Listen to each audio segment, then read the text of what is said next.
Bapak Ibu, marilah kita membuka ibadah pagi hari ini.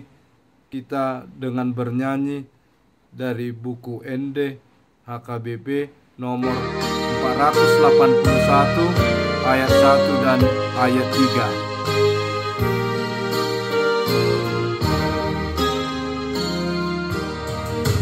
3. Godang dope si guru bononi asa tudo odo o Tuhani sai tong nahu rang hati gorani sotu dope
Kasih karunia dan damai sejahtera yang dari Allah Bapa dan anaknya Tuhan Yesus Kristus menyertai kamu.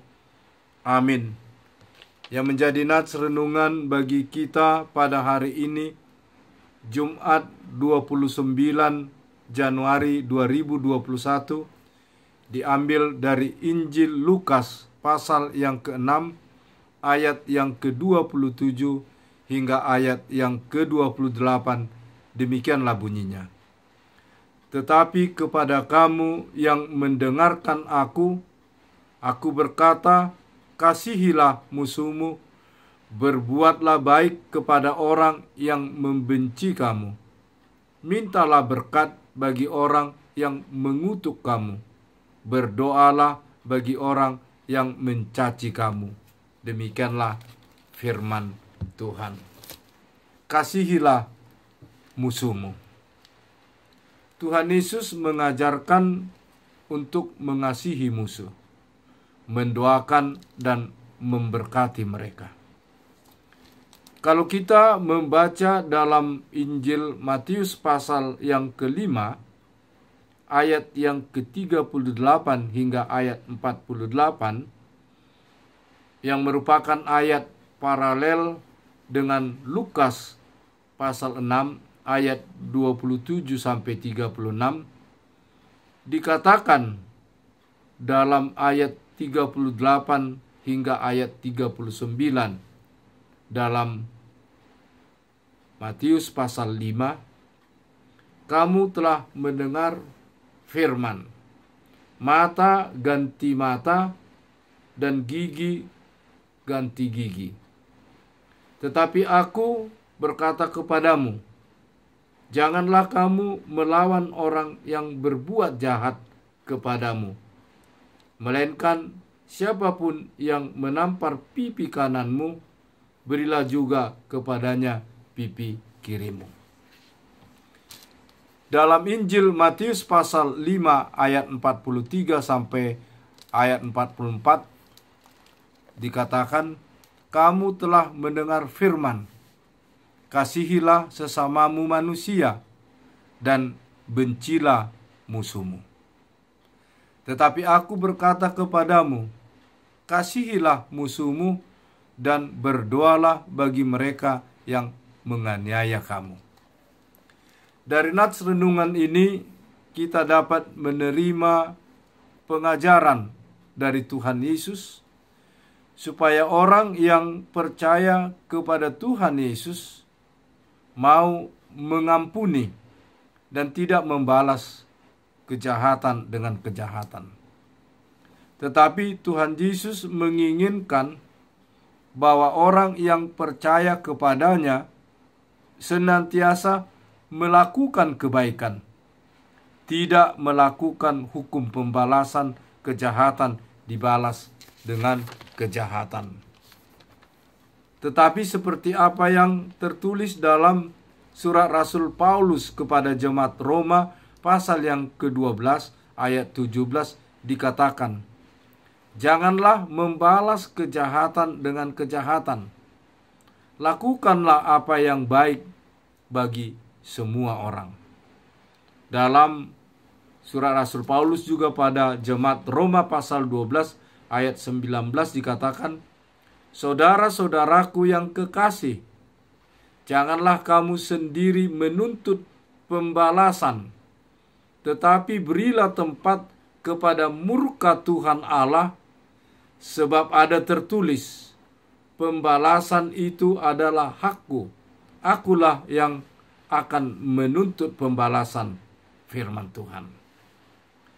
Dari nats renungan ini sangat jelas pengajaran Tuhan Yesus supaya kita senantiasa di tengah-tengah perjalanan kehidupan, kenyataan kehidupan kita, baik pribadi lepas pribadi, hidup di tengah-tengah masyarakat, di tengah-tengah bangsa dan negara. Seringkali kita menghadapi, bahkan bergumul, bagaimana mungkin kita membalas kebaikan dengan perbuatan orang yang menyakiti kita, perbuatan orang yang membenci kita, perbuatan orang yang mencela kita, perbuatan orang yang tidak berlaku baik dan adil kepada kita. Tentu kita sebagai manusia berdosa dan lemah seringkali ingin membalasnya. Dan sering kejahatan hendak kita balas dengan kejahatan, kebaikan baru kita balas dengan kebaikan. Tetapi dalam nats renungan ini sangat jelas Tuhan Yesus memintakan kepada kita, apapun yang dilakukan orang kepada kita, kita tidak boleh membalas kejahatan dengan kejahatan. Tetapi kita senantiasa melakukan kebaikan, mendoakan dan menginginkan orang yang berbuat yang jahat, berbuat yang tidak baik, meninggalkan kejahatannya dan kembali ke jalan yang baik, yang benar. Itulah sebabnya Rasul Paulus juga dalam Roma pasal yang ke-12 ayat 21 dikatakan, "Janganlah kamu kalah dengan kejahatan, tetapi kalahkanlah kejahatan dengan kebaikan." Tentu di kenyataan kehidupan kita, baik di tengah-tengah kehidupan pribadi, keluarga, masyarakat, berbangsa dan bernegara, dan di tengah-tengah kehidupan di dunia ini, seringkali kita diperhadapkan dengan berbagai tantangan-tantangan. Banyaknya perbuatan-perbuatan kejahatan-kejahatan, banyaknya melakukan hal-hal yang tidak sesuai dengan hukum. Nah, ini kita sebagai orang yang percaya senantiasa meminta, berdoa kepada Tuhan supaya orang-orang yang melakukan kejahatan, melakukan kebencian-kebencian, mau meninggalkan kejahatan dan kebenciannya dan melakukan yang baik sesuai dengan kehendak Tuhan dan turut dalam aturan-aturan, peraturan yang baik, tunduk kepada pemerintah yang baik, yang senantiasa mau membimbing, mengarahkan supaya hidup di dalam kedamaian, hidup di dalam kebersamaan dan kebersatuan, hidup di dalam saling tolong-menolong. Dan melalui nats firman ini, kita sebagai orang yang percaya kepada Allah, di dalam kasih-Nya, di dalam Yesus Kristus, sebagaimana Yesus Kristus mau mengampuni kita orang yang berdosa, bahkan Dia rela mati di kayu salib, memberikan tubuh dan darah-Nya demi untuk menyelamatkan kita dari dosa dan kematian, supaya kita memperoleh kehidupan yang kekal.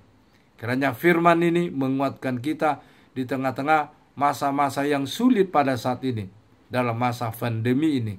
Marilah kita senantiasa meminta hikmat, pengetahuan dan kekuatan yang daripada Tuhan, supaya kita dimampukan menjalani kehidupan kita sesuai dengan anugerah pengasihan dan kehendak-Nya, menjadi kemuliaan bagi nama-Nya, membawa sukacita dan berkat bagi kita. Amin. Mari kita berdoa. Tuhan Allah yang Maha Pengasih dan Maha Penyayang, sertailah kami di dalam segala aktivitas kehidupan kami, supaya kami jangan jatuh membalas kejahatan dengan kejahatan, tapi kami mau mengalahkan kejahatan itu dengan kebaikan. Ajar dan pimpinlah kami supaya kami jangan hidup di dalam pembalasan, di dalam dendam, kebencian, tetapi ajar dan bimbinglah kami dengan Roh-Mu yang kudus, agar kami boleh mau saling mengampuni, hidup di dalam kedamaian, hidup di dalam saling mengasihi, sebagaimana Engkau mengasihi kami. Kami menyerahkan seluruh aktivitas perjalanan bangsa dan negara kami, perjalanan gereja-Mu, sertai para jemaat dan majelis-Mu dimanapun berada, agar senantiasa mau melakukan kasih yang daripada-Mu. Tuhan, kami menyadari betapa banyak dosa dan kesalahan kami. Ampuni Tuhan dosa dan kesalahan kami, agar kami senantiasa layak di hadapan. Kuatkan kami, teguhkan iman percaya kami, agar senantiasa kami hanya berserah diri ke tangan-Mu. Karena Engkaulah Tuhan dan Juru Selamat kami. Terimalah Tuhan doa kami ini dalam pengasihan-Mu, dalam Kristus Yesus, Tuhan dan Juru Selamat kami. Amin.